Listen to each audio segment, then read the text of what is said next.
Welcome to Monday Night Live, the weekly training that guides professionals to financial prosperity. Join our community and let's start building your wealth. For wholesaling, one of the biggest problems is, guys, if you personally participate in it for yourself, like your wholesaling, you got to jump through a lot of hoops. And actually, legislation is being written in multiple states. I mean, they're just continuing to tighten down. They, you know, the commissions don't like it, the courts don't like it. In fact, the only people that really like it are the wholesalers and some consumers who just really don't understand everything. I mean, I have one of my former students got into a wholesale deal about a month ago, and he called me up. I'm sorry, he left a text message, and it was like a Saturday. By the time I called him on Sunday or Monday, he had already got it he had signed the wholesale agreement. And I said, "Can you send it to me?" He didn't tell me that at first. I said, I really don't recommend it because remember, they're trying to make a profit. They're trying to take equity out for them to make a profit and then still leave supposedly equity for the eventual buyer, which doesn't always happen. So um, what happens is they'll get it on a contract and they take away all of your rights as an owner, right? The only right you'll have is a right to get out of it. They'll say typically you can get out anytime you want, which is, sounds nice, but they typically will give themselves 30 days to sell the contract. They're not selling your property. They're selling the contract that they have on your property. They're not going to buy it. They're going to have somebody else buy it. They're going to make a fee off of that. That should be your money. That's just what Michael's getting to. Okay. Now, having said that, what happens is they generally don't start off correctly. A really good wholesaler will already have the buyers lined up, pre-approved, everything. They know what the buyers want. They know they're pre-approved. They can get a loan. They can buy. Then they find what those people want. That's what a wholesaler does, a wholesaler. What today's wholesalers have been doing, creating websites, getting anything under contract they can, put them on the websites and hope they find a buyer. That's backwards. So what happens is who can imagine one of the likely outcomes of getting something under contract? You only have 30 days to sell it, and you really have no intention to buy it yourself. You're going to have someone else buy it. What do you think is one of the most likely outcomes of that scenario? Just shout it out. They need more time. They didn't find a buyer in time. And now, why would a seller engage with a wholesaler? Because they promise them a quick sale. They need the money desperately. In most cases, people that wholesale because they're in dire straits. I'm not saying everybody, but it's pervasive enough. So most of the problems I see are the wholesalers doing things incorrectly, not you, the agents. And I'm saying again, not all wholesalers are doing it incorrectly, but unfortunately, too many of them are. And I've seen people who were students of mine, even after I taught them, still do that. Go out, get places under contract, then try to find the buyer. They don't find the buyer, so they either cancel the contract because they can't sell it, or they try to extend it for 30 more days. It's just a shame. The other thing too is if you are an agent and you wholesale, you're going to get stereotyped as a wholesaler. And your investors who are more traditional, conventional investors, they're never going to use you to sell their property when they flip a property, for example. I'm seeing that firsthand. So you need to watch your reputation. The wholesaling will definitely not help your reputation. You know, and having said all that, we do teach it because we have lots of people that do it, including people I know personally in EXP, even on the team. So for me personally, I found it was easier to just serve as the role of the agent because I will get a lot more repeat business by doing that. When I wholesaled, I didn't get any repeat business, not once. So when people realized later what happened, somebody else bought the property, not the guy you put it on the contract with. They got a big chunk of money that you, the seller, didn't get, neither did the buyer. And that person who did that is usually not licensed, the wholesaler. So in any case, that's my personal position. It is a good strategy if you're starting off from scratch and you have nothing, you don't have experience, you don't have money, you don't have a license, you have nothing to work with. Wholesaling can work. I've seen it. But unfortunately, I've seen very few people graduate from wholesaling. They have the intention of wholesaling, then buying a rental or buying a flip, and then flipping a property and then buying a rental. And I mean, I could probably think of maybe I don't even know if I can think of anybody that actually moved on. Because see, when you're wholesaling, here's the problem. You neither have ownership nor you're building up cash flow. And what are two of the critical tenets of becoming wealthy in real estate? Ownership and cash flow. You need rents coming on a regular basis, building up over time, equity building up over time. So 10 years later, 20 years later, 30 years later, you're sitting on a gold mine. But if you're wholesaling, you neither have appreciation, depreciation, equity pay down, cash flow, or any of the ownership rights at all. You have a job is what you have. you know? So that was for me what really did it. When I really realized what I was not doing, that's when I stopped. And I just started using my license, built a team, built a brokerage, and the rest is history. So any question on that? I probably poo-pooed that pretty good, I'm guessing, from your opinion, but I'm open. I'm more than happy to discuss this with people. I don't want you to feel like you can't do it or not supposed to do it. We'll go over it tonight, and you'll see how you can possibly do it yourself if that's what you choose to do. You know, um, but I will tell you this also. One more thought. Um, let's say you represent a wholesaler and you find them the property that they get under contract, so you can do that and get a listing commission for that. Then you can find the buyer, get the buyer side commission, and then you charge the wholesaler a marketing fee for making all that happen for them. You can make money three different ways. And if you are really good, you get the end user buyer who's typically a flipper. And when they get done flipping it, you get that transaction too. So you can literally get 5 payments from one wholesale deal from a client. Um, but here's what a lot of people in wholesaling try to do. And I've seen agents try to do this too. It is a huge mistake. It's one of those things you might not get caught 100 times, but the 101st time, it's going to be painful. So here's what happens. In a conventional transaction where you're going through brokerage, you have E&O coverage that protects the buyer, the seller, and the agent, and the brokerage. Everybody's covered with E&O insurance. But when you have a wholesale transaction, the wholesaler is not covered by E&O because they're not a licensee, or if they are, they're trying to keep that behind the curtain. They're not the owner, they're not the seller, so they don't get covered by wholesaling insurance. Now let's take it in its rarest, or sorry, this most basic form. A wholesaler who's not licensed, he's not using agents, he or she's just wholesaling straight up. Because of that, neither the buyer nor the seller are protected with the insurance. Of course, the wholesaler is not either. I mean, in today's world, would you want to buy or sell a property if you knew you weren't covered by E&O insurance in the transaction? Or if you're an agent, would you want to do a transaction without E&O insurance? I sure wouldn't. I mean, I've been around long enough. I've had two lawsuits in my brokers from stuff that agents did going outside the boundaries of brokers, and it was, one of them was a pretty major deal. I don't go into a lot of details, but the buyer was the radio personality for the Pittsburgh Penguins. Guy's pretty well known. He's out in LA right now, actually. And so when he went to court, everybody knew who he was, including the judge, including the lawyers and everybody else. Who do you think won that case? you know, So nothing more painful than having a court take money out of your pocket for something you had nothing to do with, you know? So keep that in mind. That's a major legal hurdle. I would never operate without having that kind of coverage. So because when kicks in, you don't just get the insurance covering things. They send in the lawyers who want to win. They don't want to lose because they don't want to cough up money. These guys are going to fight. And I've seen it. They're good. So do it correctly. Make sure you have E&O coverage. But before we get into all that, I just want to make sure we have any questions. Let's do them because Andre and I are going to talk about the guaranteed sale first, which is something you can use right now. Everybody okay? Okay. Who here wants the wholesale? I should ask that. I'll ask that question now, and then I'll ask it again at the end of class. And I bet you we'll have some hands up. That's okay. Oh. Right. So, yeah, if you have anything to say, go ahead and speak up. You can unmute yourself.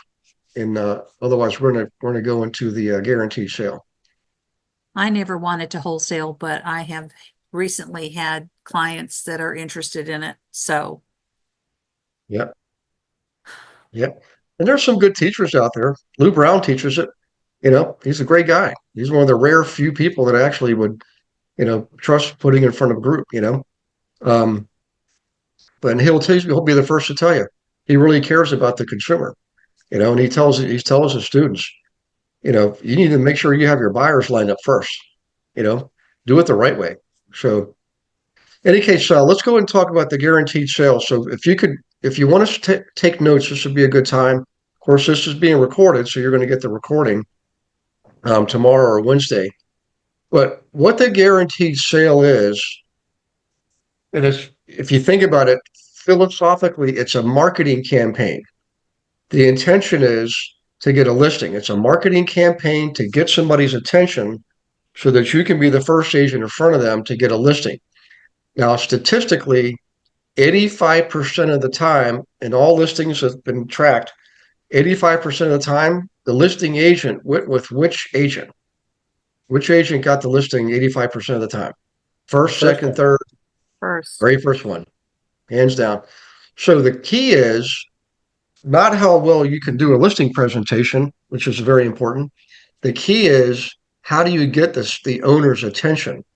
So think about it. If you're an owner selling a property and you have all these agents with billboards and nice business cards and driving nice cars and everything, they all have the big presentation they roll out in front of you.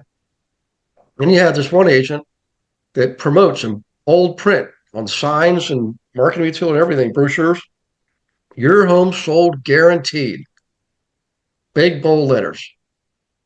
How many consumers, just say out of 10 consumers, how many do you think would really want to find out what that's all about and go with that guy if it's legitimate?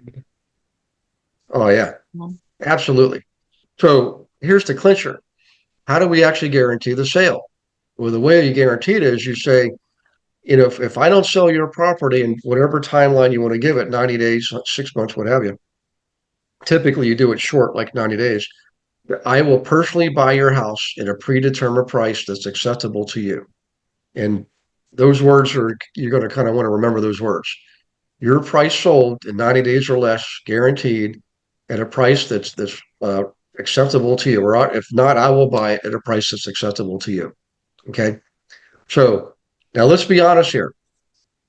Who here wants to put themselves in a position where if you don't sell a listing, you're going to be obligated to buy that property? Who really wants to be in that position? Maybe one or two of us. Yeah. Yeah, if it's a nice house, what the heck? But the reality is the intention is not to have to buy that person's house. What is the intention of the guarantee sale? To get a listing and, of course, sell the house conventionally. So that's really what you want to do. So let's just go through this then.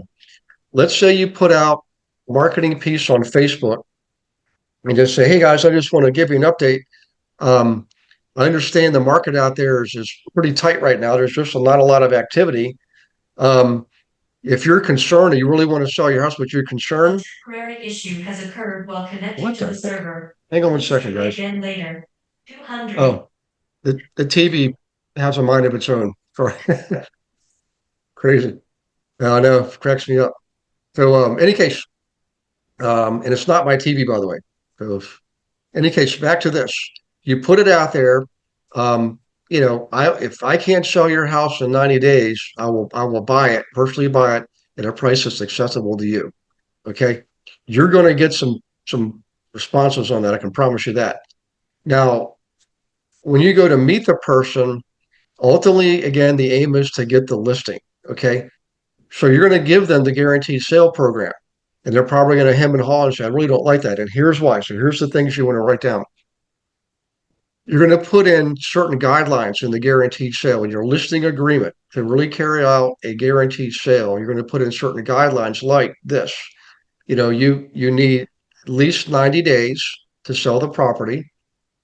And in those 90 days, you're going to have bi-weekly price drops of 5,000 a time. So every 2 weeks, you're going to drop the price. After the first 2 weeks, you're going to drop the price $5,000 every 2 weeks, starting with the second, 2 weeks later, all the way to the end of 90 days. So it's right where little kind of a red red X there. That seller's not going to like that too much, but they're still listening. And then you're going to say, okay, now at the end of 90 days, I'm actually going to waive my commission completely to give it another 2 weeks. Okay, so there's another, 5 or 6%. So now it's been, 90 days plus 2 weeks, 3.5 months. Now is when the guarantee kicks in. So, oh, by the way, sorry, a few more things. Along the way, you have to put in your listing agreement that they absolutely have to have a lockbox on the property, right? The property needs to be available to show from 9 a.m. to 9 p.m. Monday through Friday, and 9 to say 5 on Saturday, and 1 to 5 on Sunday, whatever you want to do.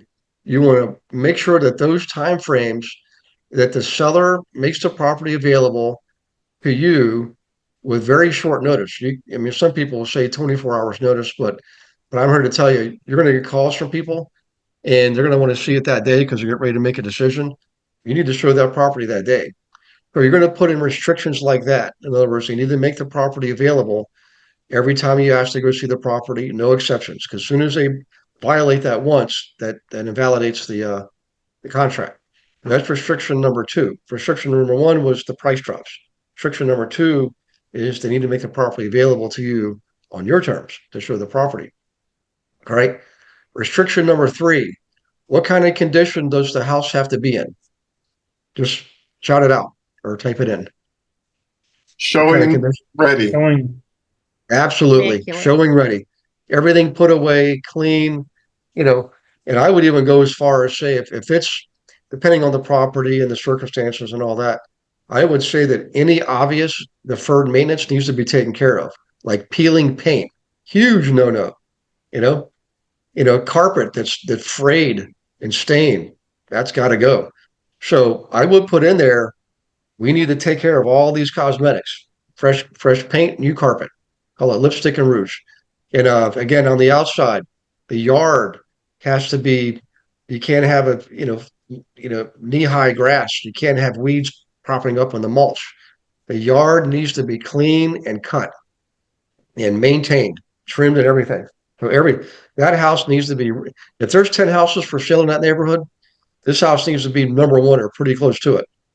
So you want to put that kind of stuff in there too, right? So those are some of the restrictions. Andre, can you think of any other restrictions that you've seen over the years or thought of on your own? Yeah, we always said it has to be owner occupied, because they may have an investment property, right, and the tenants are living there, or it could be single family, but there's tenants in there, and of course tenants don't usually take care of the house and have it showing great condition like a homeowner is, because the tenant doesn't care, right? It's not their house they're trying to sell. So we always put, contingent upon property being owner occupied. That was a big one. That's the only one I actually ended up buying, was one that it was a tenant in there and it showed terribly. Yeah. We couldn't get in there half the time and we couldn't get it sold, but I gave him the guarantee anyway because he was moving up and buying one of my nice properties. So then I used that as a testimonial. And that's another condition, is when you sell the property for them or buy it or whatever happens, that the seller will do a testimonial for you and let you advertise it any way that you want. Yeah. I put a big picture of the guy saying, Andre guaranteed to sell my house or you buy it, and he actually did. And a big picture of him on a wall of a mall. And did a lot of good advertising from that. Wall. Another thing is what you talk about, the price drop. We guaranteed, and it depends on usually it's at least 90 days, but what if you're in a market where price points are longer than that? You can look at your market and you want to just guarantee whatever the market is. Our average price range, time on market was about 120 days. So we guaranteed the house being sold in 120 days, gave us 4 months. And like Gary said, we would start dropping price, every 2 to 3 weeks. And it can be by 5,000, or it depends on the price point. If it's depends on the price point. If it's $1 million house or if it's $100,000 house, right? My first home, we guarantee, and you can have price restrictions in there. Like our average price point in our whole market back then was like only 150 grand.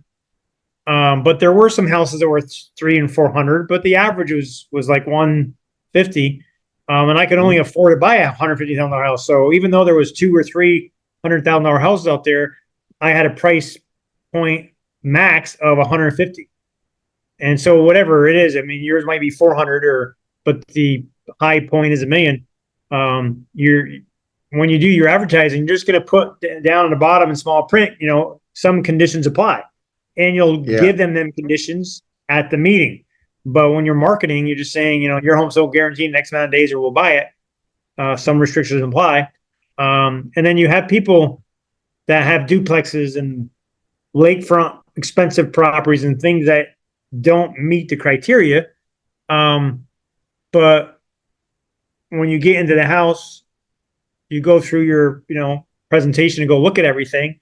And you'll know right from the beginning if the house matches the criteria or not.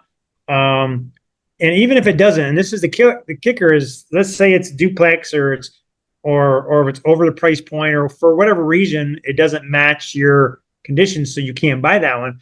You can let them know, sorry, your home doesn't qualify because of X, but there's a really good chance that the person buying your house, guy buying your $400,000 house that's out of my price point, the guy buying your house, he has to sell his $200,000 house that is in my price point, right? And it's contingent upon them buying another home as well. That's another condition, or can be, if you want it to be, is in order for you to buy their listing, their home, they have to move up and buy one of your listings. So, and when someone says, "Oh, geez, I didn't know that," I'm moving out of the area, so they don't qualify because they're not moving up to buy one of your properties. But you tell them, well, if you do list a property with me, even though I'm not going to guarantee your house because you're moving out of the area, the chances of somebody wanting to buy your home, they have a house to sell. And if they list their house with some other company and they want to buy your property, they got to get their house sold.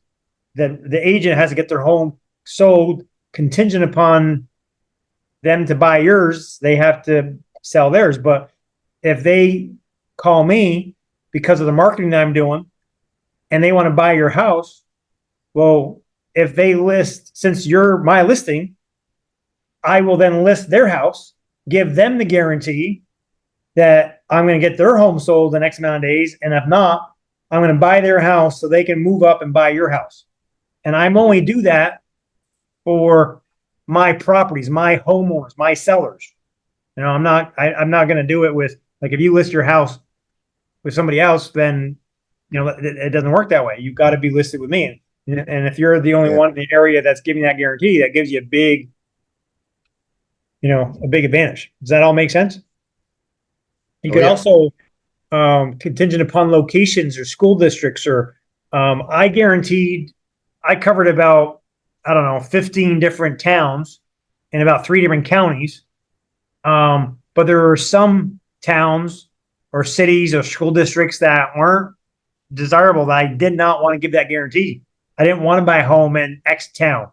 So I didn't say X town was not included. I just said, here's a list of all the homes, here's all the towns or the cities or school districts or whatever that I do give the guarantee in. I'm sorry, this house is out of that area. So, and you can bend the rules. I mean, you can have those, and you have all those in writing. So when you meet with them, you say, here's the conditions, and you kind of go over them. You don't have to go through all of them. If there's one that they don't match, then that's the one they don't match. So you don't have to go through all 20 of them, right? But every scenario is different. So I had a property. This program works really good. I had a house. It was, I don't remember exact price range, but say it was a $250,000 house listed, and the people wanted to buy that one. They had a $150,000 house that they wanted to buy, but so we had to guarantee that one so we can move the other one. And then we got another buyer that had an $80,000 house that wanted to buy the 150, and the 150 wanted to buy the 250. So when that kind of thing happens, you only got to sell the cheap one, the $80,000 one, and then all dominoes fall and you get them all sold. I've done that before. And when I said it all depends on, the situation, that $80,000 house was in a town that I did not normally guarantee. Yeah. Okay. But they wanted to buy one that was going to buy the other one, and I was going to get paid on 3 transactions, double ending them all. I mean, that's a good deal, right? But we guarantee 95% of the value. So if the house is worth, to make the math easy, $100,000, then you guarantee to sell it for $95,000. That's the sale price. And then if you were to sell it to somebody for 95, they're still going to pay you a commission at 6%. We always charge 7. We got an extra 1% if we're going to give the guarantee, so you can get a little extra commission there. So you have the extra, so the 5% gap, and then the 7% commission. So what's that? What, 7, 8, 9, 10, 11, 12? That's 12%. Well, that's $88,000 on a $100,000 house, right? Mm-hmm. Well, if the house is really worth 100, you're going to have buyers lined up to pay 88, right? And it should sell before it ever gets to that point. And if your market is 200 or 400 at all, it's all, percentages. So that doesn't matter. And then you can negotiate with the client too, because so that $80,000 house, I guarantee 95%. But I said, hey, this town is not a town that I cover. I'm sorry, it's just not. But I'm still willing to do it for you. But I need a little extra time. Give me an extra 30 days. And I'm only going to guarantee 90%. 95%, I'm really not comfortable because, hey, I'm bending over backwards. I'm helping you out. I don't have to do this. You're not part of my, it's not part of my conditions. But if you're willing to do 90%, I'll guarantee 90% of the value. Yep. So that gave me an extra 5%. So I listed it and we priced it right. It sold, and all 3 of them sold. So you can you protect yourself by having all the conditions in the world. And then if you find a property, say, well, this makes sense. I maybe even have a buyer for this, or the market, your market well enough, you can change your own rules. You made up the rules. You can change them on the fly if you want to. Hi, I just want to take a moment to thank you for watching a recording of the Monday Night Live class. Hope you're getting a lot out of it. I'm sure you will. I wanted to let you know that, you can come to Monday Night Live whenever you want, but you can also participate more with the team.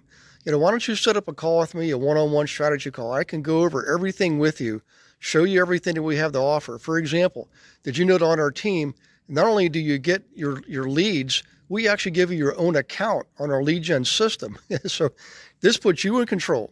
You're not waiting on somebody to hand you leads. You get to pick the ones you want. Okay. Huge difference.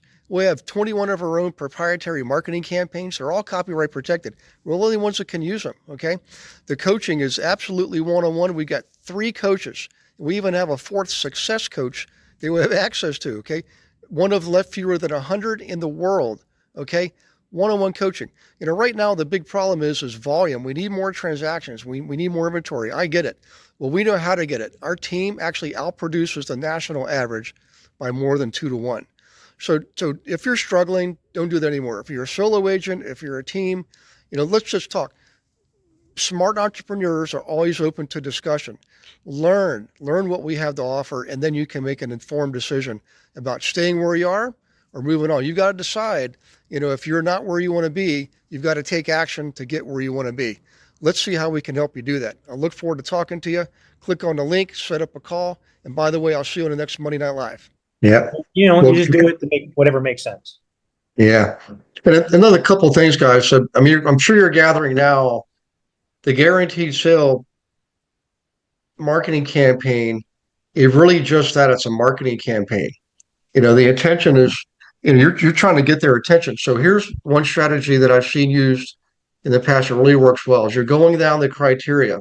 Here's the parameters for how this, you're speaking to a seller about how this works. And at the end, I would say, now, if it turns out I'm required to buy it, I do require another, whatever, X 10% off to cover all the costs, because, I don't intend to keep it. I've got to go turn around and resell it. But I may have to put money into it. You know what I mean? Some take care of some deferred maintenance and things like that.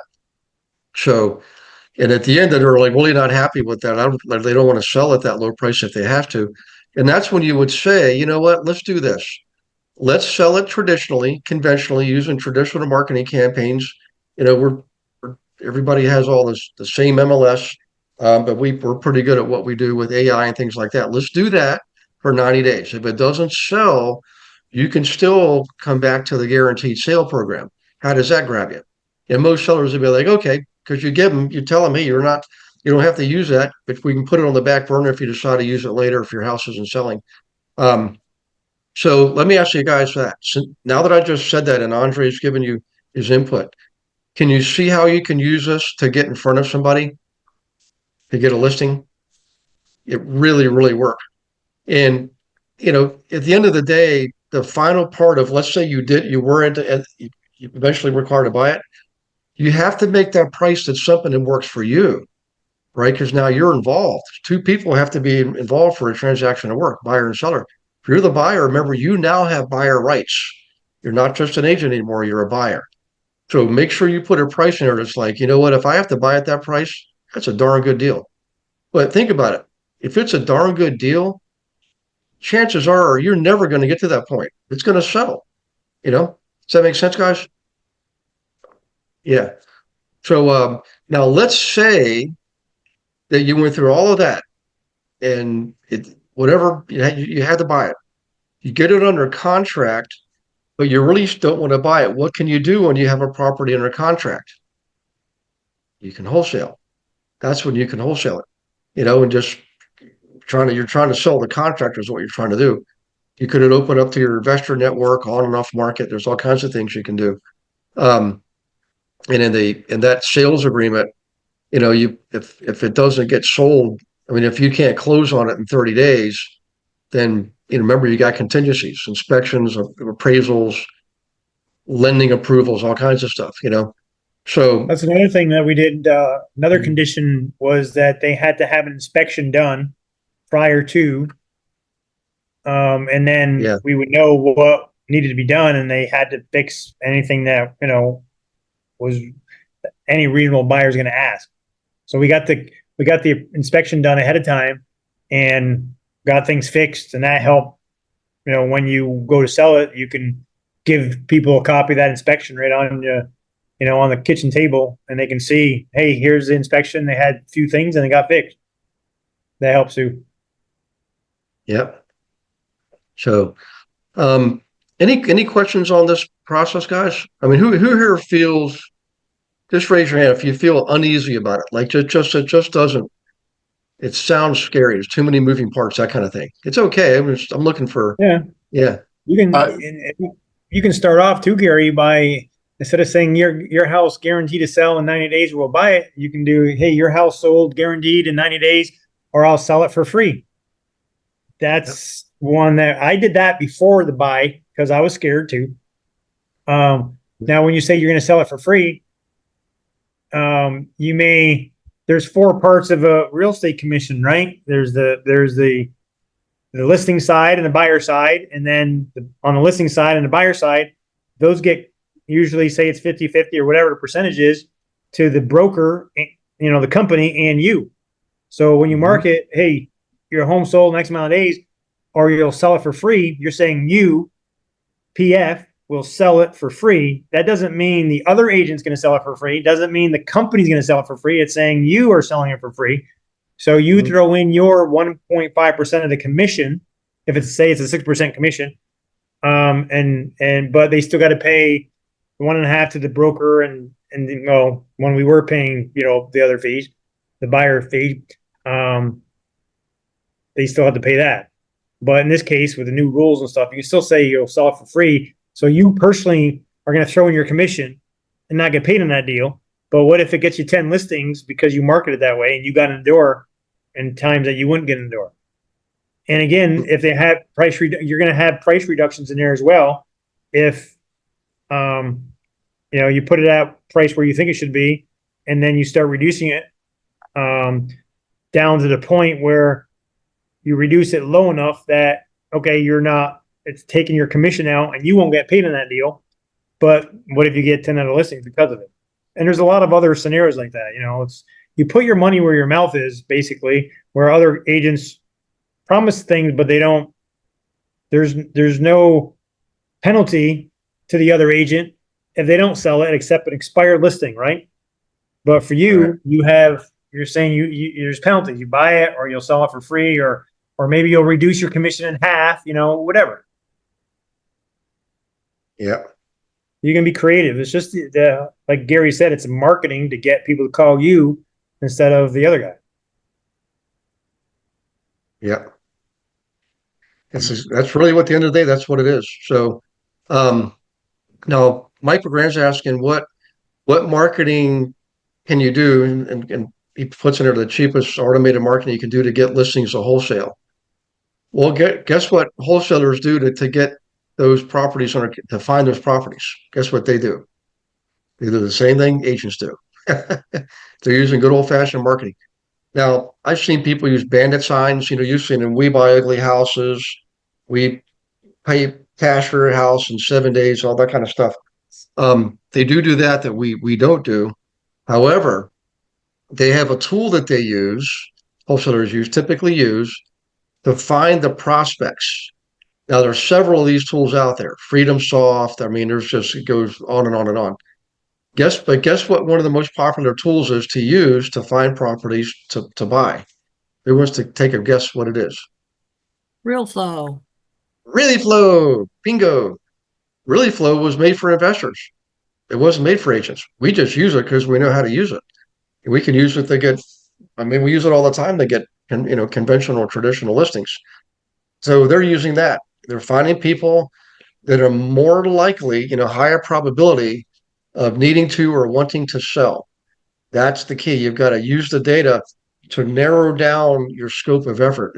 If you do the bandit signs and the thousands of postcards, that is extremely expensive. I mean, that's a job, But if you can narrow down the scope of the number of people that you're approaching, you're prospecting, that you're marketing to, in other words, that'll dramatically improve your odds on a percentage basis. So you're approaching fewer people that have a higher probability of needing to or wanting to sell. And when we use direct approach marketing, i.e., a personal letter followed by a personal phone call, it just doesn't get any better than that. I mean, you certainly Facebook message people, private message on Facebook, but you already have to have the relationship there to do that, right? Same thing on LinkedIn. People have to already feel that they know you, like you, and trust you, right? Just go ahead and try doing Facebook messaging to somebody or 10 people on Facebook that you really don't know and offer them something and see what happens. And then do the same thing to 10 people that you do know and see what happens and compare the results. So bear in mind, the most direct form of communication is always the most productive. That's why we like phone calls. It's why we like text messaging. And it's why we like personal letters and even personal emails. All those qualify, but there's nothing better than a phone call. There's no other form of communication beats that other than you're meeting them in person at a Starbucks, which generally doesn't happen until you've had a phone conversation, or text messaging. They're using the same exact techniques. They're finding people using the same data that you already have at your fingertips for free to determine who's most likely interested in selling. Then you communicate with them. I remember Christian Petroza. He's actually gotten to the point now, he doesn't even use a letter. He just goes right to the phone call. So we've evolved in the last 2 years from going from just using a letter. Remember that back 2 to 3, 4 years ago, we used a letter. Then we started adding the phone call about almost 2 years ago, summer of 2023. We added the phone call, letter followed by a phone call, right? Do that 12 times, that combination. And now we're getting to the point where just use the phone call. Skip trace them with Ansa Khalil, call them up on the phone, have a conversation, which is exactly the same script that's in the letter, right? And go from there. And that'll do wonders for your confidence too. Having those conversations like that, that'll boost your confidence. So that's how you find the properties. Now, all right, we're doing pretty good on time. Would you guys like me to show you what we used to call the secret formula for wholesaling as an agent? Okay, there's Sure. actually two things. Yeah. And by the way, I keep forgetting to ask you, if you have any questions, guys, don't be shy. If you need to interrupt me, just interrupt me. Raise your hand, unmute yourself, or just type them in the chat box. Okay, so let me share my screen. All right. So this is from when I used to directly teach wholesaling. I taught flipping, buying rentals, managing rentals, wholesaling, and being an investor agent. Okay. So traditional wholesaling, the big problem is you've got a wholesaler who's typically not licensed trying to help a seller sell a house to a third party. They're actually acting in a broker capacity. And this is why all the state legislators are starting to crack down on this. If I have time, I'll give you the legal explanation of why this is extremely important and what the consequences could be. It's not just about you going to court and getting sued. There's a lot more to it than that. But in any case, here's the big problem with wholesaling is, having a wholesaler who's not licensed, really understanding values. Most wholesalers, they're going to inflate the value of the property, what they think it can be, sold for both the seller and the buyer, by the way, and they're going to deflate what it takes to get the place up in marketable condition. They're in a hurry. They're not going to pay for a full-blown inspection. They're going to walk through themselves and determine what has to be done. Are they going to be able to inspect the HVAC correctly, the electrical correctly, the plumbing correctly, the roofing correctly?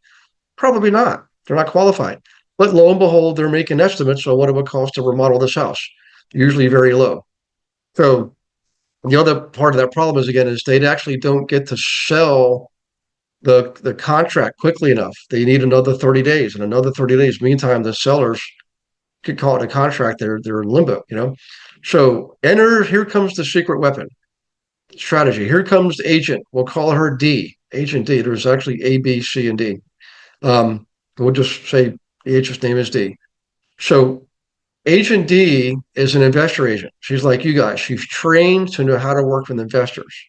She understands what a wholesaler is doing, and wholesalers are trying to find a property they can get under contract way below market value, then sell the contract to a third party who will actually buy the property, and in return, that wholesaler is going to garnish some of the equity. They're going to take, a pretty substantial piece of it, 10, 20, 30, 40. I've seen wholesalers get $100,000 before. And so in any case, the agent knows this. So what she does, she approaches the wholesaler and say, look, does it really matter to you where the deal comes from as long as you can sell the contract and make your wholesaling fee? Most wholesalers will say, actually doesn't. I take referrals from people. I get leads from my friends and neighbors and relatives. Wherever they can come from, that's where I'll get the deal. So the agent says, great, I'm going to go to work for you. I'm going to find you a good deal.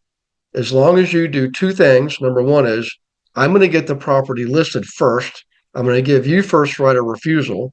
So I don't put it on the MLS until you get to put an offer on the property. Number two, and number three is you and I enter what's called a marketing agreement where you, the wholesaler, pay me $1,000 to make all this happen, because in addition to me finding you the person who needs to sell, I'm also going to find you the buyer. And you don't have to pay to either, for we know there was wholesalers. The seller is going to pay the seller commission.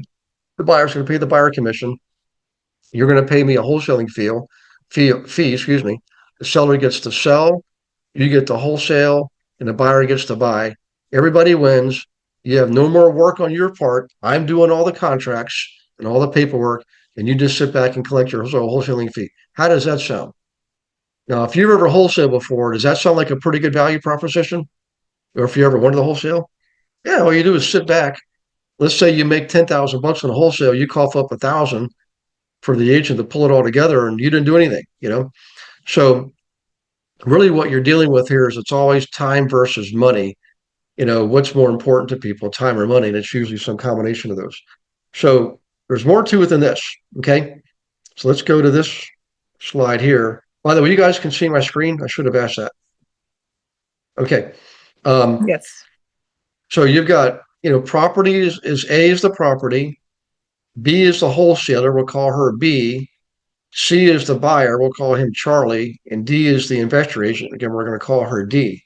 So D is going to get this property under agreement to list for sale. property A. Before she puts it on the MLS, she's going to give the wholesaler 24 hours to make up their mind whether they want to put an offer on it. And let's just assume that they do. So now you've got a property out there that's under contract, and B, the wholesaler needs to sell the contract ASAP. Or you're an investor agent. You know the investors. You get a hold of your investors and say, "What? I'm Charlie. Hey, Charlie, I got a good property for flipping. You might want to take a look at this. It's through one of our wholesalers. I'm helping to get the whole broker the whole thing. Are you interested?" So he buys the contract for $10,000. He buys the contract that B has so that he buys the property, not B. Charlie's going to buy it. B gets her 10,000, washes her hands, she walks away. B, the agent, got the listing commission from the owner of the house. She got the buyer commission from the buyer, Charlie, and she got a marketing fee, not a commission, a flat fee marketing fee from B, the wholesaler. Does that sound pretty good so far? You get paid three different ways. Now let's assume Charlie is a flipper.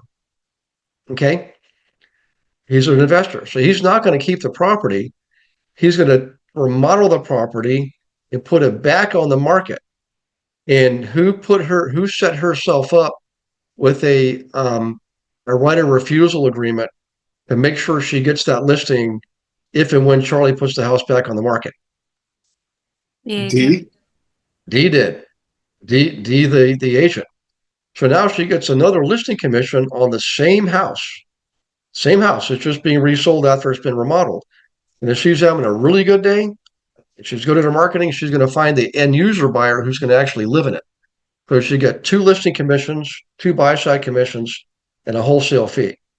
Now, I learned that a long, long time ago, and I actually finally met an agent up in Leominster, Massachusetts, who was actually doing this very thing. And I interviewed her on one of her very first podcasts.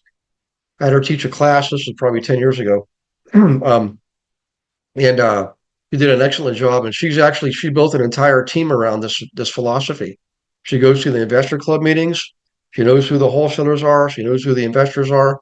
And she puts these deals together like it's a piece of cake, you know? So in any case, let me see if there's another screen here. Yep. So there you go. You get actually there's more to it. There's the one that's the part about the flipping. If the buyer, Charlie, is a flipper, 4 commissions and 1 marketing fee. So it's a pretty amazing strategy.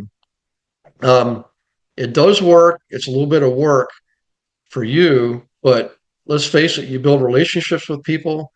You got buyers and sellers and wholesalers. I mean, and there's nothing better than having repeat business and referral business. This is one sure way to do it. Okay. Let me stop my share here real quick. Any questions on that so far? Everybody feel like you got sort of the big picture? You grasped it, just got your hand raised? Okay. All right. I will tell you, investors can be more demanding. It's not that I've seen regular owners that can be almost unbearable. But investors, they just know their numbers.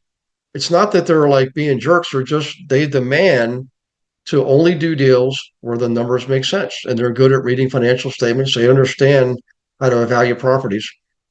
So, and I'm okay with that. I would rather work with someone like that than someone who was completely in the dark. Who's ever had clients that really had no sense at all, no education, no background, and no kind of instinct or intuition when it comes to real estate. Like they're really in the dark when it comes to selling, buying, all the things that are involved. Like they don't understand when the buyer can't get the loan, they still can't sell. And has anybody had one of those clients before? Just really need a lot of hand holding. Well, you don't have that with investors. Once you do 1 or 2 or 3 transactions with them, it's honestly, it's rinse and repeat, rinse and repeat. Once they like you, I mean, I can't tell how many transactions I had. I never even went to the property as the agent. The guy did his drive-by. He already knew the property, knew the neighborhood, make his offer, and we would eventually close on it. And I got easiest commissions ever. We don't go to settlements. I actually owned a title company, And investors always wanted to do things electronically. They didn't want to drive across town to go to a physical closing. Everything's done electronically. And you can do that today just like you could back then. So working with investors meant I didn't have to go see properties some of the times. I didn't have to go to inspections because they generally don't do inspections. Appraisers have their own lockbox. Didn't even go to the closing because the investors don't like to go to closings. They want to do it all electronically. They want us to come to where they are. They don't want to come to where we are. So that's really one of the reasons I was able to do so many transactions because it took so much less of my time to do them with investors. That's really what happened, you know. All right, so let me check here. We got a couple of chats. Are those slides somewhere that I can download or print? Yeah, what I'll do, guys, is uh, I'm going to send the slides to Sugar, and she can put them in the email tomorrow that has a recording of the class. So you get the class recording, and you'll get a little link in there. It's a download link. You can download the slides. And there's others. Actually, let me show you guys this. If you go to YouTube, go to the YouTube channel. Hang on one second. Do do do. Oh, Gary, while you're looking at that, Yep. in your experience, have you found that wholesale is somewhat market driven, market specific? You know, like there is more wholesaling going on, like in the West Coast versus the East Coast, in Florida versus Maine, you know, stuff like that. What's interesting, PF, is that used to be true. Wholesaling, it really was. It worked well when you had a market where it was a buyer's market. The sellers were just, days on market were 6 months, that kind of thing. So higher inventory, longer days on market. Where historically, when wholesalers would jump in and make the big promises, hey, I can sell your house in 30 days, and they would make it real strict. Here's the terms. But now people are wholesaling everywhere all the time. It's one of the most prolific, I guess, you know, impacts on the industry I think I've ever seen, because it's an easy concept to teach. You can literally do it with no money, and so it attracts everybody who has that mindset. I don't have any money, and really it's the mindset that's the problem. But the money isn't the problem. Money is the symptom of the problem, which is the mindset. They've got a unfortunately negative money mindset. They're not even aware of it half the time. So nowadays people are wholesaling all the time. I've never seen it all 4 seasons: winter, spring, summer, fall. Good economy, bad economy, high interest rates, low interest rates. East Coast, West Coast. So you'd be surprised at some of the prices people are getting in California for property. So their wholesaling fees. I mean, the average house around the country is what, maybe like 325 right now, something like that.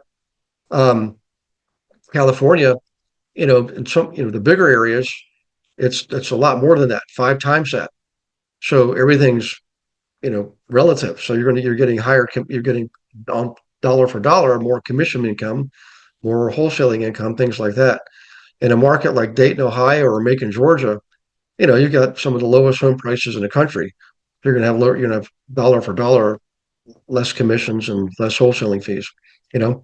So my first wholesale deal was purely accidental. I was literally standing in a property that I wanted to buy, but I just got 2 other properties under contract, and I thought, man, I can't take on a third one right now. And lo and behold, my phone rings, and it was my coach at the time, and he said, "Hey, you know any properties out there that we can find for a new client? He's a dentist that he wants to invest."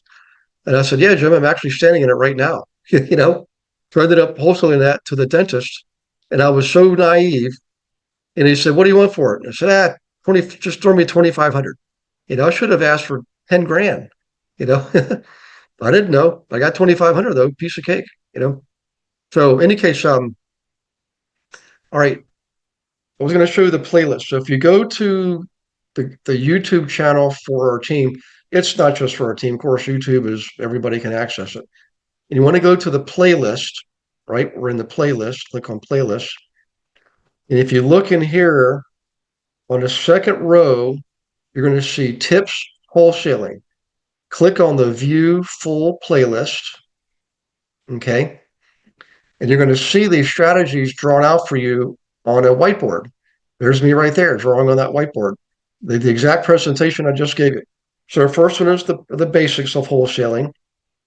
Second one is finding the right buyers. And guess what? It's our marketing, the advanced wholesaling strategy is what we just did in class. Okay.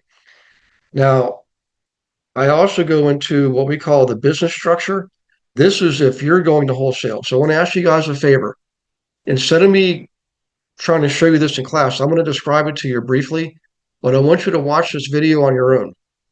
It's wholesaling tip number 4, the business structure. That's if you're going to wholesale yourself as a licensee. There are some absolute steps you need to take, and I'm going to give them to you right now. Okay. So whether you're a licensee or not, number 1 is you should never wholesale in your own personal name. Never. Always set up an LLC. Okay. So the LLC is going to get a property under contract. Okay. And the LLC will sell that contract to a third party who actually does intend to buy the property.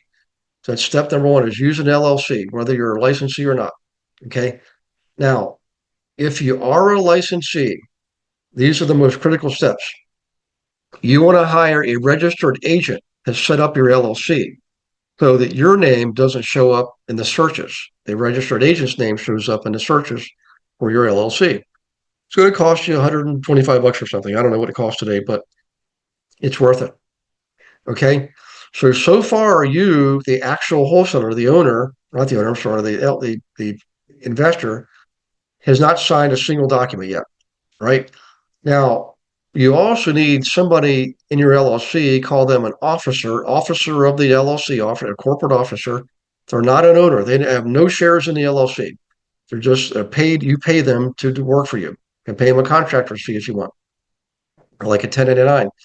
They're going to sign all legal documents on behalf of the LLC, not you. So please remember that. Officer signs all legal contracts, including sales agreements, commission, like buyer's agency agreements, anything that you will get from the agency, the broker, the officer of the LLC will sign, not you, the owner of the LLC. Okay. Now, the next thing is, let's say you're a wholesaler and you're using an agent who's an investor agent like you who understands wholesaling, you understand flippers and landlords and all that.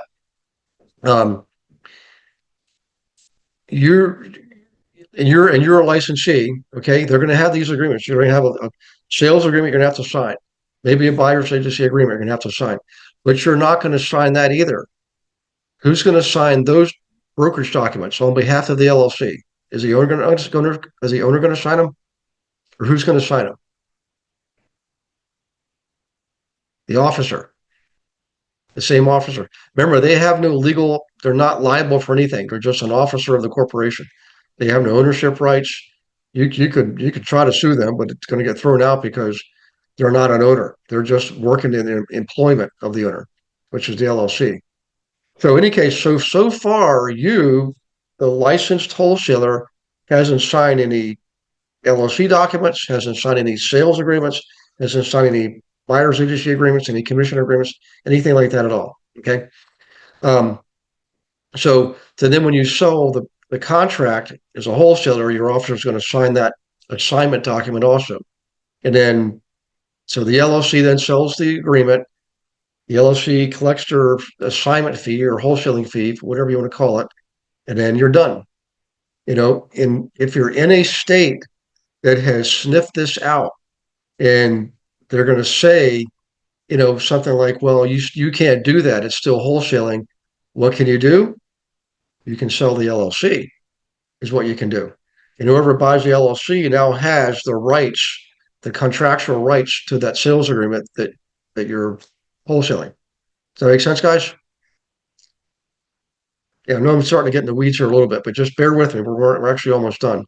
So that's what you do as a wholesaler yourself. If you're going to wholesale yourself and you have a license, whatever you do, don't try to be sneaky and do it, under the radar screen, outside of brokerage, anything like that at all, because there's one more big reason I didn't mention earlier. Even if you do not go through brokerage and you wholesale and you're thinking, I'm leaving the brokerage out of it, guess what? You're still a licensee. Your license is hanging with a broker. By default, this is according to the real estate commission rules in every single state. If you get in trouble as an agent, they don't care what you were doing. Your broker should have been supervising it. And they're going to bring in the broker along with you into a suit.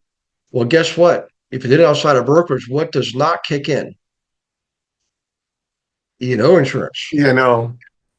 Yep. So you're not only going to find yourself in hot water with the commission and a client, by the way, or a consumer. And by the way, a little side note here. This started about when the newest consumer protection laws came out. I forget what year that was. It was probably 2010 or something, around that time frame. Any judge, any lawyer can use consumer protection law when there's a consumer involved and a product or service involved. Well, in the case of real estate brokers, there's a product, the house, and a service, the broker service. So what these judges have decided to do, a lot of cases with the prompting of the attorney on the other side, the plaintiff side, is they're not going to use real estate law. They're going to use consumer protection law. And it's a lot stricter, a lot tougher. You will lose. I mean, I can promise you, you got a very slim, because all they have to prove is that the consumer was harmed. They really don't care who did what to whom. The contractor did this, the inspector did that, the agent did. They don't care. They're going to pass the hat. That's what they call it. Everybody's got a pitch and they want you to settle, and everybody's got to kick in money for that. So your brokers have to kick in money, and whose hide are they going to take it out of? They're not going to pay for it because you didn't go through brokerage, and yet they got sucked into it because you had their license with them. They're going to sue you to pay them back if you don't pay them back in 90 days. So that's why I tell people, why take a chance? Why risk your livelihood? Because you will lose your license, by the way. It goes bye-bye. And if let's say is involved, you're right, but you did something wrong. You didn't follow the rules. You didn't, do the process correctly, and gets kicked in. What does the real estate commission do to make up for that deficit? You have to pay them, or they will suspend your license. So either way, it just, at the end of the day, you can do it 9 times and everything's going to be fine.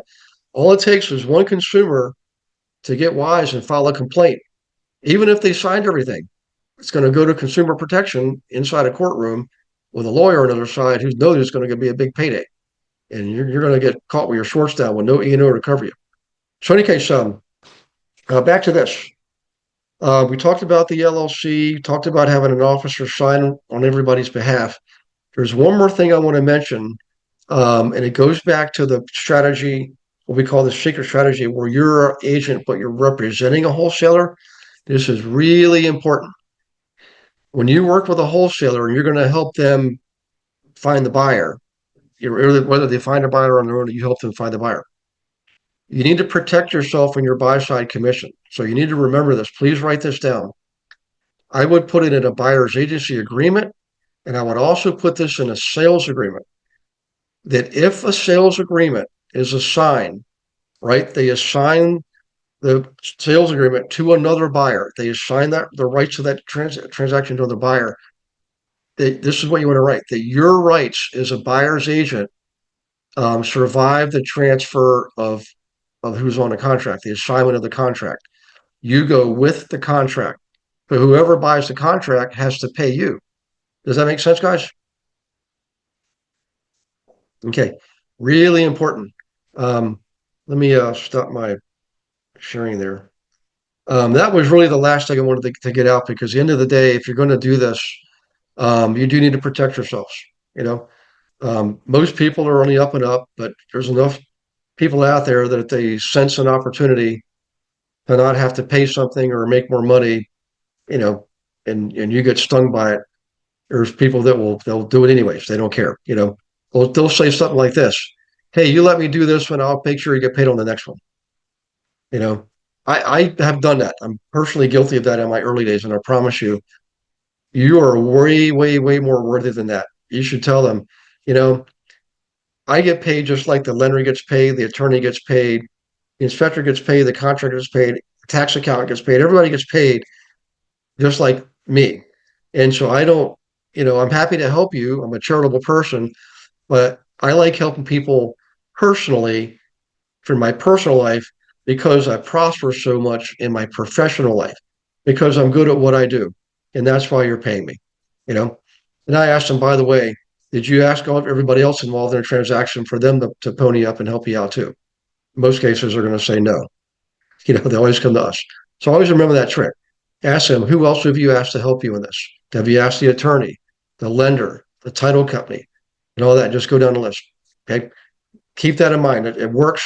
I've never had it not work for me.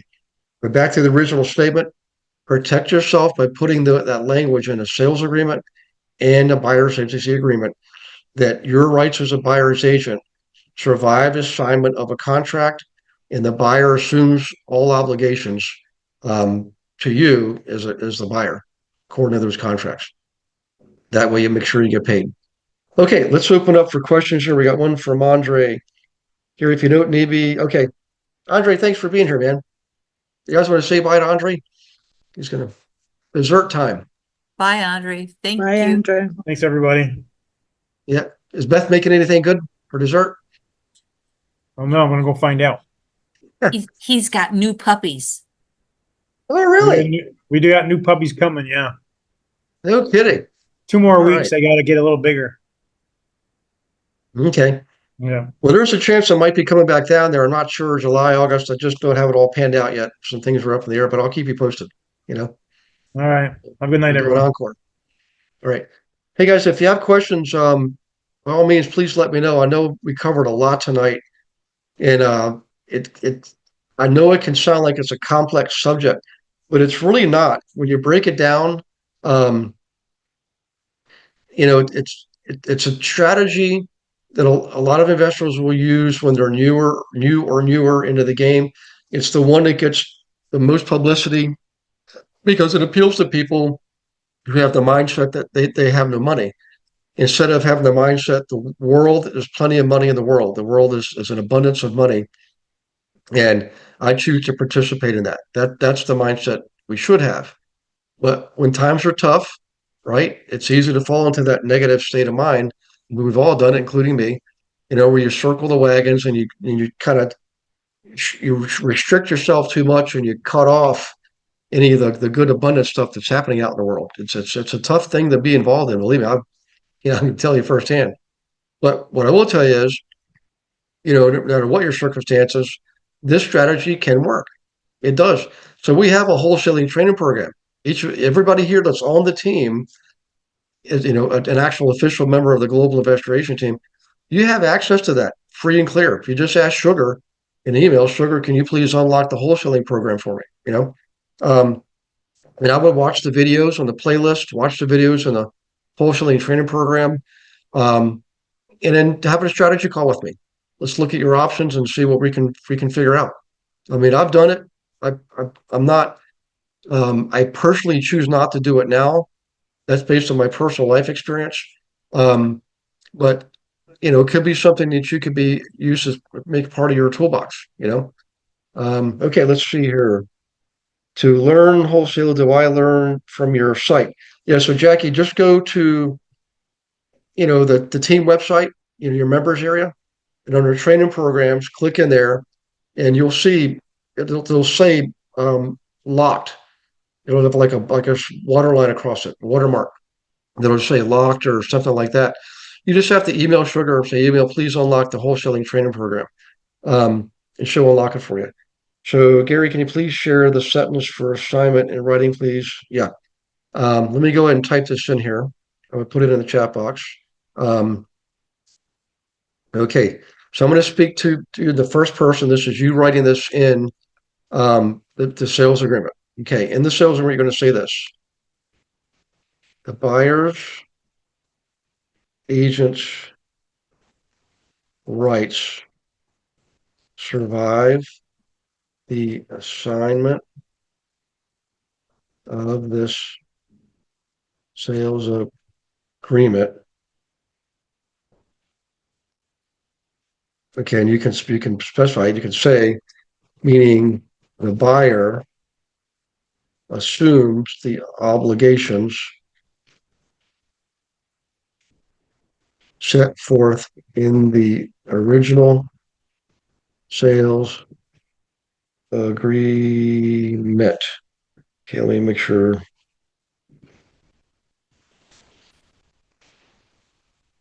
Okay, so just put that sentence in there. You can copy it and paste it somewhere. And I do, because of all that's evolved in our business, particularly last year with the NAR agreement. I really think everybody should have a buyer's agency agreement. Now, if you have an investor that doesn't want to sign that, just say, look, just sign, let's do one for this one property. Sign a buyer's agency agreement for this current transaction. And if you like the way I operate, then you can sign one later on for a year. Then we don't have to sign it anymore. But I would put that in there in a sales agreement that you're an agent for and in the buyer's agency agreement, both, because you're going to sign it, they're going to sign it. And when a title company sees that verbiage in there, they're going to require the ultimate buyer, the end user buyer, to initial and sign those, that they understood what that language means. Of course, the original person, the wholesaler, is going to sign it too. So that's for your protection. If you forget that, just be aware there's people out there. A buyer could say legally and ethically, wait a second, I'm not paying a buyer's agency agreement. I didn't agree to that. I bought the contract from Joe Smith. He's a wholesaler. He's not an agent. I never met this agent. So you want to protect yourself at all times by putting that language in there, So, yeah. Okay. That was kind of a hefty subject, wasn't it, tonight? We really combined two things. Let's go back to the beginning. Now that we've gone through it, who here likes the guaranteed sale program? The way Andre and I talked about it. It's a great marketing campaign, guys. If you want to try it, what I would recommend is this. Let's have a strategy session. Let's say you've got something, maybe you've got a listing appointment coming up and you're considering doing this. Let's get together and walk through the whole thing first. How's that sound? One-on-one, because each person can be different, each market, each property. So I'd say let's do it something like that, one-on-one. Sound good? Sounds good. Yeah. Okay. All right. Any questions, comments, suggestions? I have a question, but it doesn't have to do with this. That's okay. Mm-hmm. Okay. As you're aware, I'm working with somebody that's contemplating an apartment complex purchase. So because of the number of units, it'll make it be a commercial contract, I believe. And I was wondering, since I haven't done one, what's the typical EMD when it's a commercial? It runs the gamut. I've literally seen $100 earnest money deposit. See, that's kind of what I deals. answered, but I thought there must be kind of a standard average or something. Yeah. As a general rule of thumb, we always aim for 1%. We just really wanted to get that 1% in there because it's not painful enough where people, it's going to kill the deal, but it's painful enough to make sure people have skin in the game. Right. Somebody's not going to walk away from at $1 million sale. That's $10,000. No, not many people will walk away from $10,000, but they could walk away from 1,000. Like, it's not worth fighting it, But 1% was always what I was aiming for. Sometimes I got more. I got 5% one time. Actually, I'll tell you what I did one time on a property I bought. It was a risky move, but I put half of the money, the purchase price, in the earnest money deposit. I knew I was going to get the deal. That one, didn't you? Yep, I got that one. Yep, I got that property. Also, one time I bought a property. I really wanted it for half price, and I made a half price cash offer, and I put the entire amount in the earnest money deposit. That's how bold I was. I got that one too, So, and that's not something you do right out of the gate. I had at that point bunches of properties. If something went wrong, I could take the hit and still be standing. But really, what I did is I was looking for I learned to recognize the opportunities where I could try those kinds of strategies. I knew, like, sometimes a small bank, when they get a foreclosure, people got to realize that is painful. That's bad news for a bank, especially like a one branch bank. And it's even if something like a couple $100,000, the way the lending laws work, that could be catastrophic. They've got to now raise their what they call their loan loss reserves.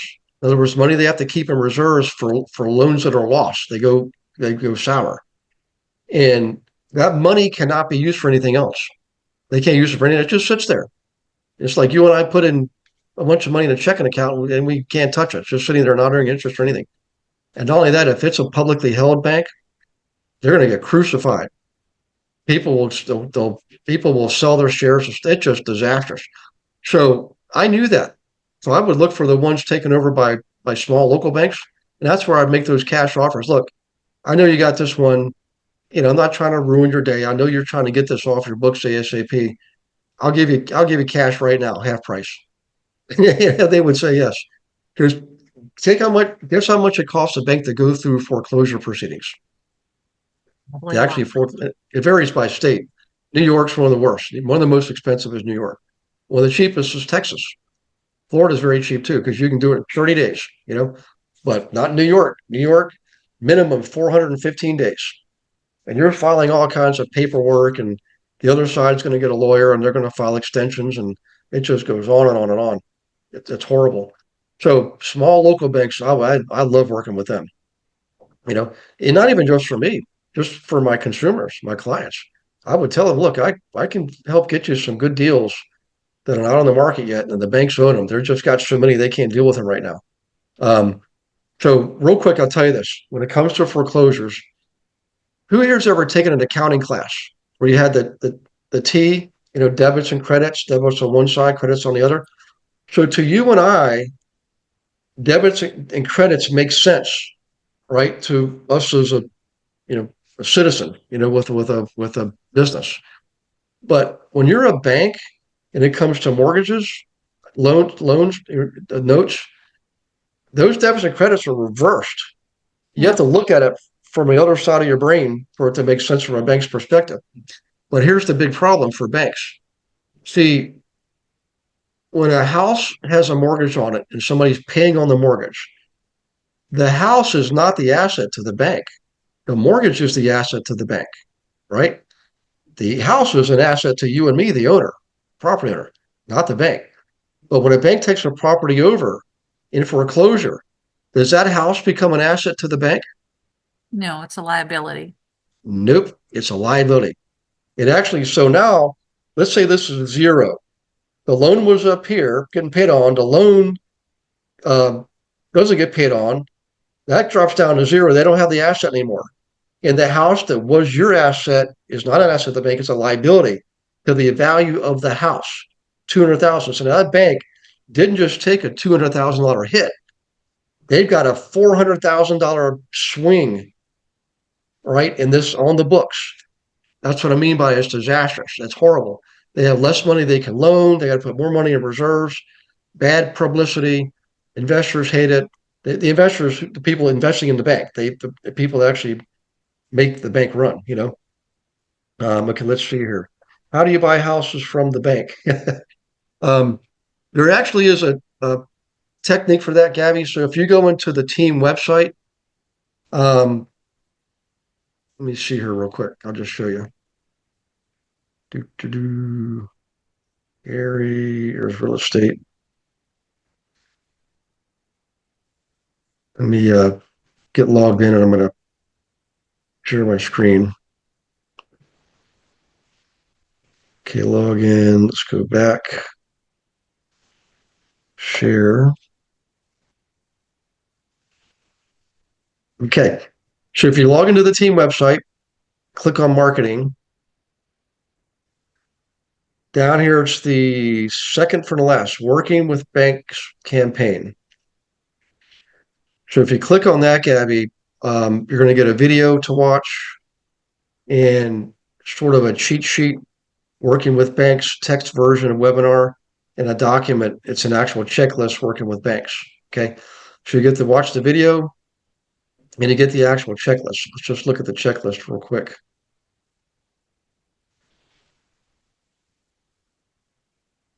And I'm probably going to just kind of brush over this for the sake of time.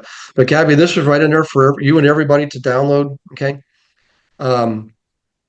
the main thing is you have to determine what your goals are at all times. Always start with your goals. What are you looking to accomplish? So you have an end game in mind. You know, I never liked pre-foreclosures. I would rather wait till a property went into foreclosure. Then, the damage is done. There's nothing you can do to hurt anybody. You can only help the bank and the community. There is a website you can go and see who's got foreclosures. Um, Now, what you're going to do is, I'll let you watch this or read it on your own. But when you approach a bank, the name of the game is, um, you have to know how you're approaching them, either as an agent or a consumer looking to buy one of the properties. Okay. I would always come prepared with like a satchel, a briefcase or satchel or like a portfolio type, you know, binder thing. And I would have in there my documents, right? Listing agreements, everything. I was prepared. Um, and I also have in there the list of their properties that I knew were in foreclosure or pre-foreclosure. And I would bring in, this is really important, I would actually bring in my list of clients and I would highlight in yellow the buyers who were actively looking, pre-approved for loans, ready to go. They just need to find the right property. And I would show them and say, look, these are the people I'm talking about. And I'm showing them your properties. I know they're not listed yet, or maybe there are listed some of them, but you know, you know, we want to move these properties and tell them I used to be a banker. I know what you're going through. I'm not here to cause you more pain. I'm here to solve the pain and make these properties go away. Will that help you? And of course, the answer is yes. So, as far as what I would wear, when I went in, by the way, when I used to go in initially, I went in for myself. I'm going to buy a property. And I would go in wearing my jeans and my boots and driving my pickup truck and all that stuff. And most times they didn't pay attention to me. They would shoo me away. I decided I'm going to go in the next time wearing khakis and a button-up collar shirt and nice loafers and park around the corner, and go in there. And guess what?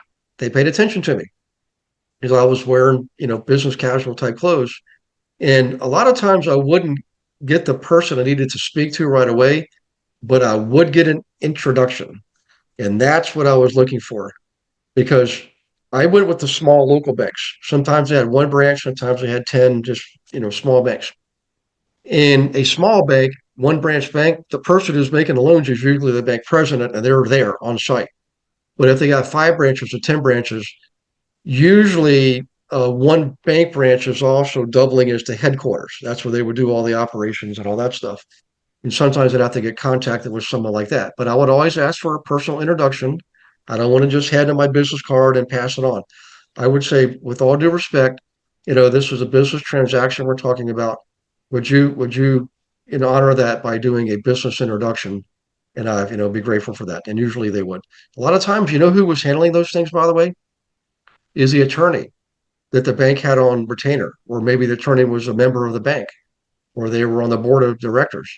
That's often who it was for the small banks. So much easier to work with. Big banks were a huge pain in the neck. Oh my gosh. Big banks got to the point they would require you and I to pay to keep the lawn cut and pay the electric bill and a water bill and all the bills in the property while that's under listing to get sold. And agents were doing that. I'm like, I'm not doing that. When they asked me, I said, no way. I'm not responsible for those bills. Well, I didn't get those deals anymore. But I got the small banks because the small banks weren't playing those games. The big asset managers, I know we're going to run out of time here. I just want to tell you this. It's going to come our way again. It's already starting. If an asset manager ever contacts you guys and wants you to be a listing agent for them, definitely entertain it, listen to them, get everything in writing, and let's look at it. Because if it has in there all this stuff about you have to put all the utilities in your name and all that kind of stuff, just politely say thanks, but no thanks. They're going to push. And oh, by the way, they're also going to ask you to take 5% instead of 6%. And you still got to pay the buyer's agent. Or just take 3%. Let the buyer pay the loan agent. But the small local banks, so much easier to work with. Chances are you might know their kids or some of their family because they're in the community, but much easier to work with. So that's what I would do. Dress for women, whatever you feel professional, what makes you feel confident. That's what you have much more to choose from than us guys do. So, we're limited, pants and shirts, but choose what makes you feel professional and confident. That would be my advice, you know? So, and if you want to really do it, I tell you what we'll do. You know what we could do? We can make a class on that. You guys want to do that? Make a class on working with banks? We could do a little bit of role Yes. playing, and scripting. All right, let's do that. Yeah. All right, let me write this down. Okay, we're going to make that the June 23rd. Yeah, June 23rd class. We'll be working with banks.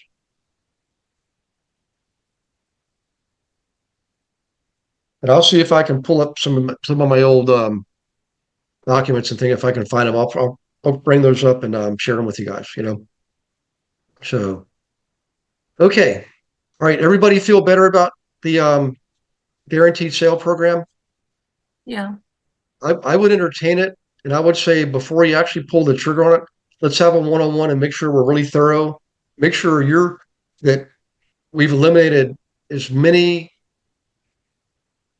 holes as possible in that before you try it. So yep. And as far as the wholesaling, go ahead and get the program, guys. Just ask Sugar to unlock it for you. Short. You can probably cover it in 10 hours. But the YouTube videos really give you the big chunks. The YouTube, and they're much shorter. You can watch those probably the whole thing in an hour, the whole playlist. But really think it through. I will tell you, long term, wholesaling can make you some money, but it is like a job. You can make some big paydays, but you never have ownership. You never building cash flow. You don't get depreciation. You don't get appreciation. Don't get any of those benefits. But also, it's the reputation thing. You're going to be known as a wholesaler and not as an agent. So don't be surprised if you don't get the big juicy flips when a flipper goes to resell it, and they use their wife's best friend from work or something. So just be prepared. If you wholesale, it's gonna cost you in other ways. I mean, I used to think maybe it's just me. I'm doing it wrong. No, and my broker he warned me. He said you're going to get stereotyped. Just a matter of time. And sure enough, man, one of my best clients started giving his flips. He said he didn't want to sell with me on the back end because I was a wholesaler. And I said, well, that has nothing to do with me selling your property. He said, well, what if you wholesale it? You see what I'm saying? The mindset, that's what they're thinking. And it's hard. How do you debate that with someone? They know you're an investor and you know they're an investor, and you taught them, chances are you taught them how to do some of this stuff, So, but in any case, guys, let's go ahead and call this a wrap. I will see you next Monday. I'll see you on the one-on-ones. Tomorrow is the first agent attraction huddle. It's 11:30 a.m. So I put it on the workplace page, on the timeline, and in the workplace chat for the Global Investor Agent Team. And Sugar sent an email out earlier, so we put it out there 3 different ways. So hopefully everybody's seen that. And if you were part of that team call last Wednesday, there were a lot of people said they wanted to do it. So tomorrow, make sure you're on the first one. They're going to be fast. We're going to do what your wins are for the last 24 hours. Your best win. You might have 3 wins. We're going to pick the best one. Enlighten people with it for 60 seconds. And then we're going to do what are you looking to accomplish in the next 24 hours. And I can tell you right now, just think about any group of people that works like this, like a work team at a bank where I was, or NASA, or the military, or sports teams. They meet every single day. They always have a huddle. They get together to look at tape and things like that, and they go out and practice. So that's what this is. This will keep your goals and your actions in the forefront of your mind every single day. It's one of the best things I've ever done. And in hindsight, we should have done this much earlier. But, thankfully, Harley brought it up to me and reminded me. And I said, that's what we're going to do. So that's tomorrow. We did every day of the week starting tomorrow. Going forward, I get it if you've got a closing or a showing. Absolutely, you do. You have to do those first, right? But come to the huddle as much as you can, because I promise you, you're going to see your results increase. Okay. Think fast cap, but we're meeting every day. Sound good? Okay. All right, guys. I hope you have a good night. Is that a Val? What kind of dog is that? Looks that like a part pit boxer? bull. Is part all pit? Looks She's like the it. pity, yeah. Yeah. This is Ruby. Say hi, guys. She looks like a sweetie. Yeah. I got a cane corso that decided she's jealous. Here she comes. Oh my gosh, you got your hands full. Yeah, I do. Yeah, that's hilarious. Well, I'd like to see him whenever I come up there to visit. I love dogs, cats. Oh, they'll lick you to death. I'm ready. Hey, Gary, could I Yes, ask sir. you a question? Absolutely. Yep. So, say along the lines of, we're talking wholesaling, but say flipping houses, flipping land. Um, is there a way to reduce the stigma professionally if you want to be a realtor, but you want to be an investor also?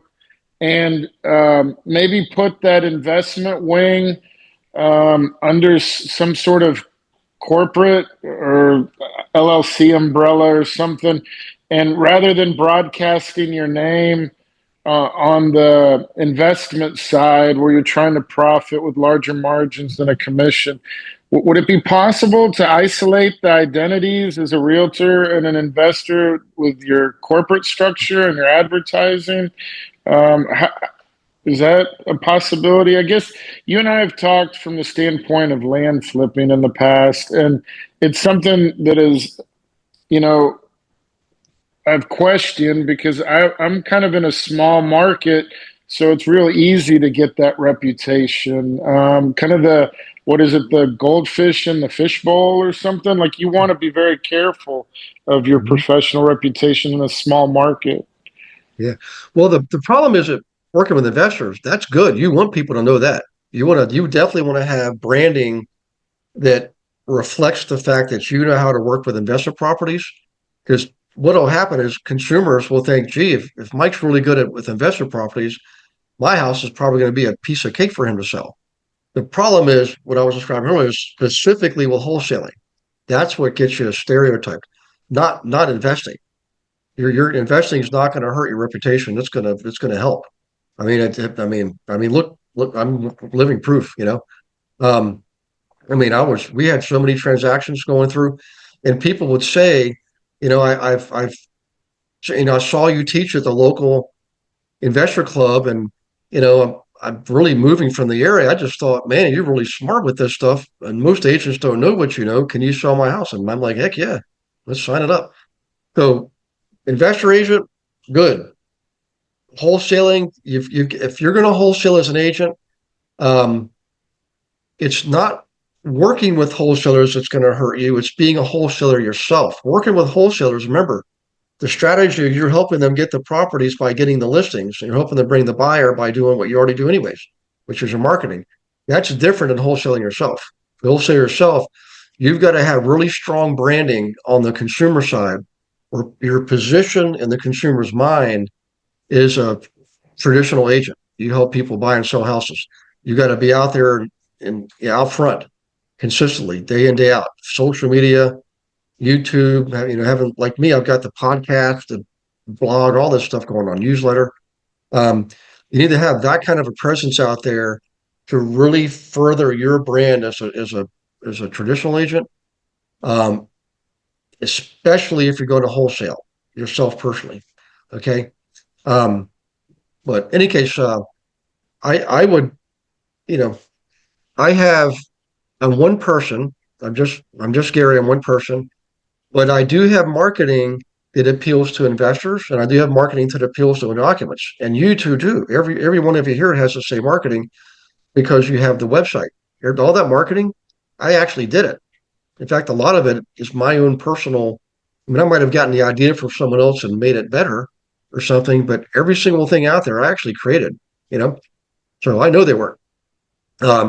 And you got it at your disposal. All those books you can use. You don't. You have certain rights to the material that I created because you're on the team. If you're on the team, if you're in silver level, if you're just paying for the relief flow and all that, you don't get those rights. You have to be on the team. But the books I wrote, you guys can take as many as you want, totally free. Hand them out to your clients. You know, use them for all they're worth.